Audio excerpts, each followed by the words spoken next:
علی و ژیان ماوەی 24 ساڵە هاوسەرگیریان کردووە و لەو کاتەوە تاوەکو ئێستا هەر کرێچین. ئەوان بە ئومێدی وەرگرتنی یەکەیەکی نیشتەجێبوون ئەوە چوارەم جارە فۆرمی کرێنشینی پڕ دەکەنەوە. بەشێک لە وڵاتیانیش متمانیان بەو بەڵێنانە نییە کە حکومەت بە کرێنشینی دەدات.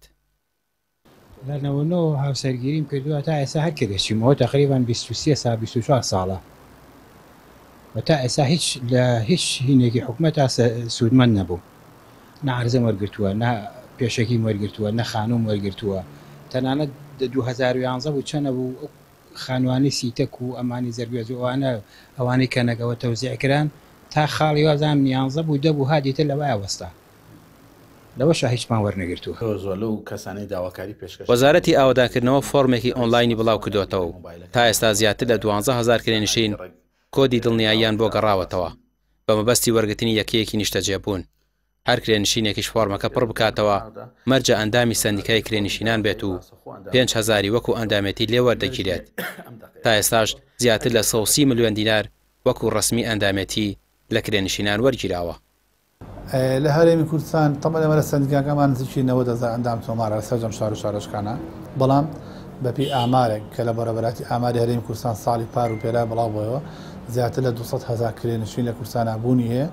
ئەمەش بەڕاستی زۆر خراپە کە تۆ بەتاکی زیادەکات چکە پرۆژانی کاکرێ خەڵک پێی ناوێرێ و گەنجیش زەواجەکات و خەڵکیش بۆ مەعاش بژێ ژیانی خۆی خانەکەی ئەفرۆشێت دووسێ برا لە خانوویەکە بوون ئەفرۆشێت چۆنەڵی شتێ پاریان بەرەکەی بەڵام توانای ئەوە نیە بەشداریکان لە یەکین شتێ بوونا مەجبور بچنە خانوو کرێچێتەوە گوندنشینەکان ئاوادان ناکرێتەوە گوندنشینەکان قەزانەحەکان مەحەد و زانکۆی تیان ناکرێتەوە ئەم مەجبورە و باوکە دوای مناڵەکەی کە هەیە بۆ خوێندن بۆ شار یان لە کە لە ژیانی لادیە نەبوو یان سەرێکی کە هاوڵاتیەک ساڵی دانیشە بەدا بەرەومیشی کشتتوکاالەیە کە حکوومەت بۆی ساغ ناکاتە بۆی نافرۆشتێ مەجبور وازی لێ بێنە بێتە ناو شار کرێچی دروستکە ئەو هەموو ئاوارەی کە لە خواروی عێراق و یەنە سلێمانی ڕێگریان لێ ناکەن. وەکو شخصی خۆم هیچ قەنەعاتێکم پێ نییە ئەگەر 1000 جاری کەش بکرێت.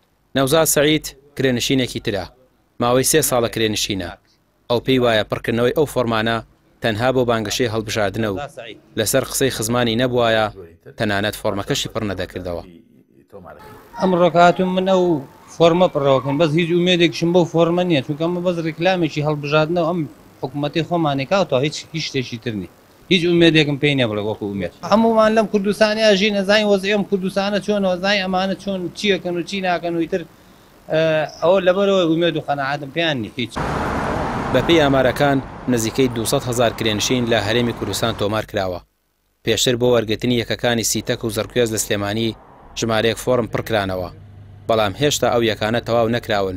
حکومەت بەڵێنی یەکەی دیکەی بە کرێنشینان داوە ئەوەش جگە لە نزیکبوونەوەی بانگەشەی هەڵبژاردن هیچی تری لێ ناخوێنرێتەوە. ڕامیار عوسمان کەناڵی پێیام سلێمانی.